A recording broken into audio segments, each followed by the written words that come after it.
Hi guys, I'm back.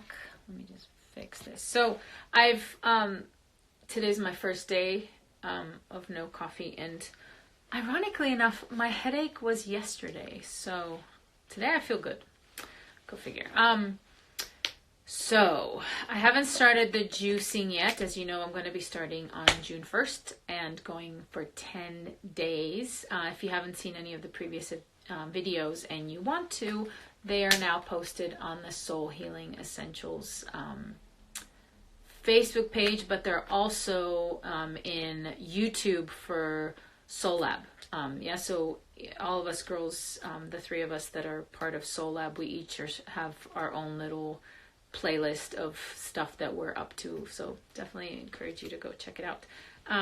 So I'm going to be doing the juicing in June, 10 days of colema and juicing basically. But what I am starting beforehand is 10 days it's going to end up being about 10 days of basically raw organic eating, just to kind of prepare myself. And the reason I'm doing that is because I am not going off to a center, and I'm not, going to a tropical place like I've kind of done these in the past, where I am able to fully relax and just really, really dive in and kind of deal with any emotions that come up. But home, which is going to be a little bit different. So I'm doing it a little bit smoother. Normally you kind of arrive at the center, and depending on how long you're going to do it, you do your raw food for a day or two, and then you kind of dive right into the 2 colemas per day, and then you're basically juicing all day. You have like one coconut water. The rest of the time you're having water. But the other two items that kind of arrived today are my psyllium husk and diatomaceous earth. You would normally, take these a couple times a day. If you're going to be just doing something like this, I guess the recommended dosage is, like once a day with some water. So about a spoonful of the diatomaceous earth just kind of pulls all the toxins out of your body. And so I actually wanted to know if anybody out there has done anything like this and you're watching, if you can kind of let me know. I'm looking at the difference between diatomaceous earth and bentonite clay. And from what I've noticed, the clay is volcanic ash, whereas the diatomaceous earth is basically fossilized phytoplankton. So while they're both very rich in silica, I guess the bentonite clay also has other minerals and properties in it.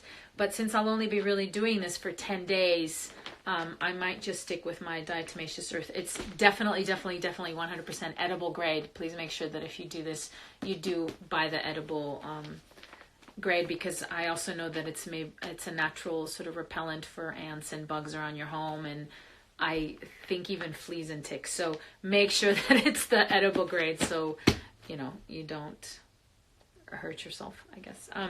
And then the psyllium husk works kind of like a laxative, but it also works like a brush for your intestine. So when you drink it, it swells up once it comes into contact with water, and I presume that it kind of continues to do so a little bit. So use a little bit with water, or like a coconut water or whatever, and you drink it down, and then it kind of swells up, and it acts like a brush through your intestine, but also as a laxative. So I'll basically be taking this 3 times a day, morning, noon, and night, with I guess either water or coconut water. I haven't really decided. Usually I'll at least have it with me, so that if I'm not home, I'm working or whatever, I can just kind of take it. But other than that, the plan is that I'll be taking juices 3 times a day, then my psyllium husk with my diatomaceous earth, and also like a warm broth at night, all veggie, slow cooked veggie broth. And from memory, it was just really nice to have that something warm, because it's very healing. And you do go through obviously a body cleanse, but you also go through quite an emotional cleanse. So I think sometimes having that that broth for me personally was just really healing, because it just kind of it was just like almost like a comfort food at that point. But so I'll be doing this for 10 days starting June 1st. And until then, I'm on raw vegan, and I'll share the little cookbook I'm following. But, you know, I mean, there's all kinds of recipes online and stuff like that. So my favorite tends to be, you know, I make little spring rolls with all veggies and with some tahini sauce and veggies basically until the 1st of June. And then I'll be starting my colemas. I'll be doing my colemas twice a day, morning and night, and then doing my juices, and then along with my stuff. And that's it. But if anyone has any feedback on the diatomaceous earth versus the bentonite clay, I'd love to hear what you've got to say. If you know, if you've done this, or if you just have an opinion, or just anything to share.